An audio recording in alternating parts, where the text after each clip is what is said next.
starting to lose it after being trapped for so long? That does happen to prisoners serving life sentences. Speaking of which, how's Azar doing these days? I doubt he's doing much of anything. Just what I wanted to hear. What is the meaning of this? You doubt my words? I have half a mind to not talk at all. Oh, no. They're not questioning you, Lord Ibis King, just discussing other things. Please, continue. In that case, where were we? Getting to the part about the 3 questions. Hopefully. Ah yes, we're almost there.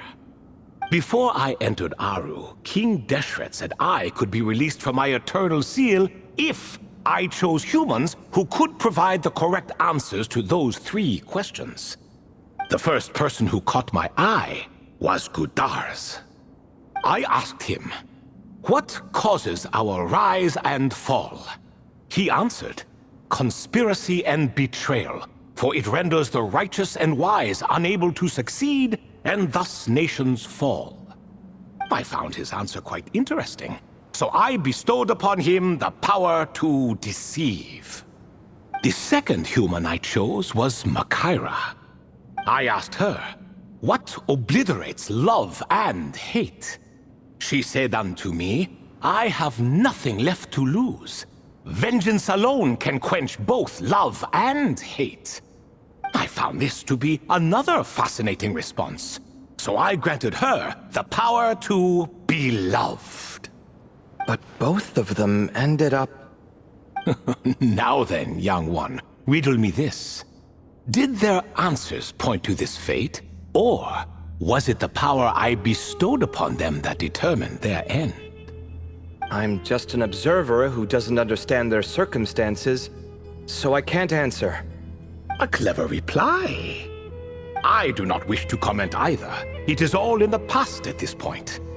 My only wish was for their answers to be acknowledged by King Deshret's rules, and bring me one step closer to freedom. As for the final person, her fate remains to be seen, so I will not reveal her name.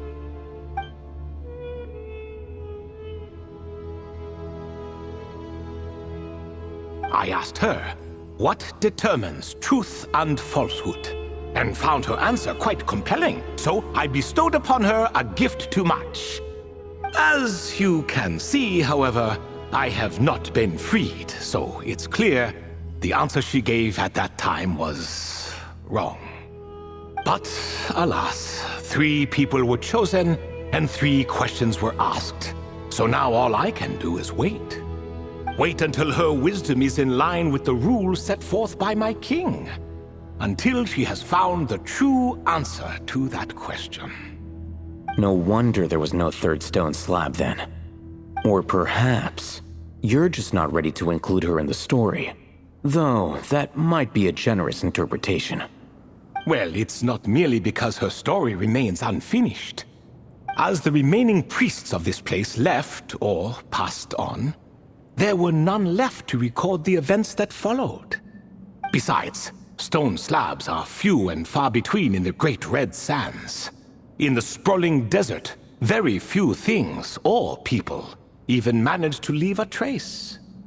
But sometimes I can't help but wonder, if that young man from several centuries ago had been willing to answer my question, would I have left Aru by now? Wait, so there was someone else? Of course, it has been thousands of years after all. All sorts of people have stumbled upon this place, but I only chose the special ones. That young man had such a singular intelligence, though his companion, by contrast, was rather average. The author of those notes we found? The student named Zondik? Ah, yes, I think that was his name. In truth, I was unsure whether I should grant him my 3rd remaining gift. He was, of course, exceedingly clever, but he was also mistrustful and narcissistic in equal measure, and there did not seem to be a line he was unwilling to cross. Too much power could be dangerous in the hands of someone like him. So I found myself rather relieved when he declined my gift. Oh, he turned you down? Did he give a reason? Yes. He said he didn't need it. I still remember the look in his eyes. Nothing stood out per se, and still I could sense contempt and disdain radiating from his gaze. I could not give an exact reason, but on instinct I just knew it would not end well to get close to a man like that. So, I tricked him. "Stick close to your companion," I said. "Only the descendants of Tuletula can come and go as they please. Leave him behind, and there is no escape for you." So, does that mean his companion wasn't a descendant of Tuletula? Oh no, that part was true. The lie was in the other half. Anyone can enter or exit this place. There are no restrictions. I saw that his companion was exhausted and was concerned Sandik might leave him behind, or worse, that some other accident might befall him. So I made up an excuse to prevent Sandik from going a step too far. Oh, and speaking of, Sandik's companion had the same blue hair and pointed ears as you. Wait, does that mean Layla's also a descendant of Tuletula? Indeed.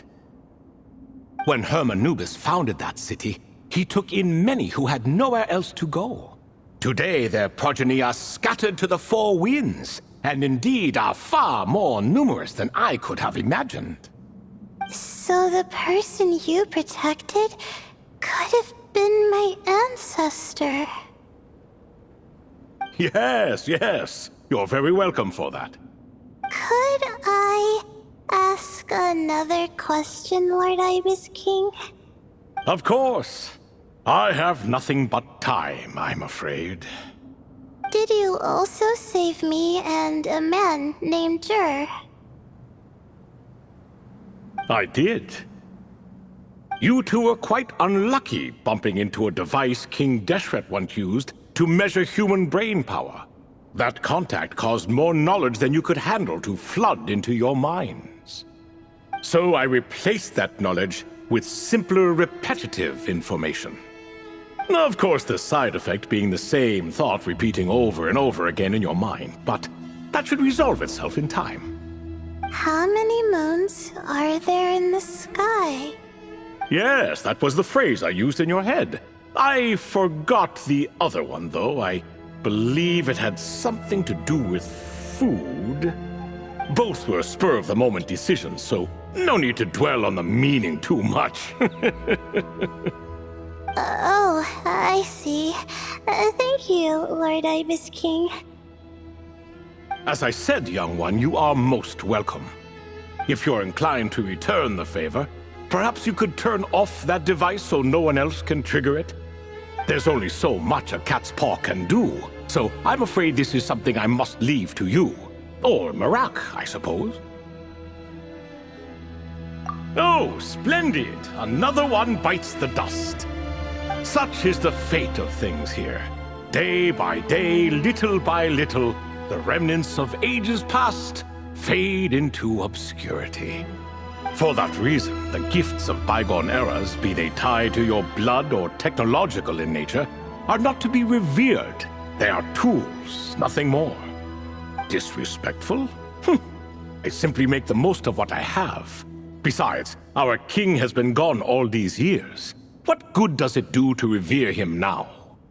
Oh, are you talking to the Goat King again? No, Croco this time. He's pestering me for another game of chess. Says he wants to even the score. Wishful thinking, if you ask me. If we counted one push-up for every loss, he'd owe me 300,000 by now. Of course, that's just a rough estimate. I've never kept count. It appears that's something you like. Being someone unable to be defeated. I suppose so. All right then. time for me to extend my winning streak, and for you all to head home.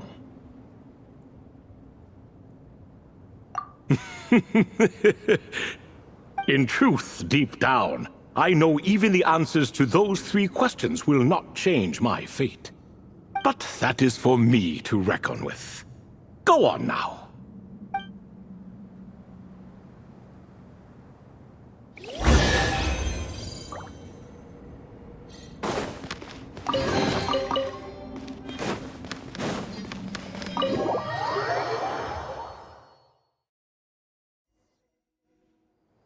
Excuse me, do you even know what time it is?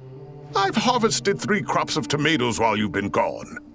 You're exaggerating, Professor. I'm making a point. There's a difference. Sincerest apologies for keeping you waiting, Professor Cyrus. See, that's what I call manners. Now, are any of you hurt? Nope. It went way smoother than we expected, actually. I presume the investigation is complete then. Come, tell me all about it. Oh my, did you luck out?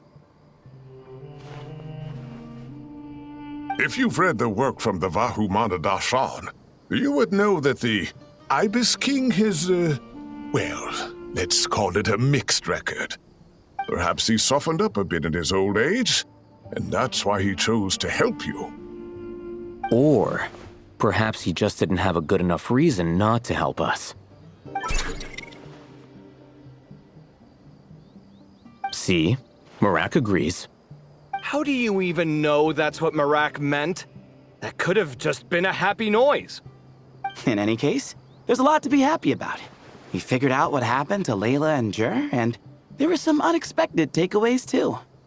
Yeah, I never expected to learn about my ancestry. I've always thought of myself as just an ordinary student. I never would have even considered something like that could be true. Come to think of it, our ancestors might even have been friends at some point. Huh? You're right. Maybe I should take a trip back home to see if I can find any records about that. Oh, I was just throwing that out there. I wouldn't want you to go to the trouble. It's fine. My advisor gave me a break, and I still have a few days left, so... Oh, wait. My study topic. I haven't made any progress at all. No. I need to focus on that instead. Right. Couldn't you help her, Professor? Huh? No, I could never. Me, you say? I'm from the Spatamar Darshan, and I don't think that Nephis or Zahahadi researched the stars. All I have to offer are my homegrown tomatoes. Although I suppose it's not impossible. I can ask a few old friends to recommend some interesting topics. You really don't have to. It sounds like a lot of work. Hardly. A few passing questions while we water the plants? It's no trouble at all. Thank you so much. Of course. Now it's getting late, and you all must be tired. Let's wrap things up here. Some say desert nights are the sun taking mercy on us after the heat of the day. So, let's leave while she still feels merciful.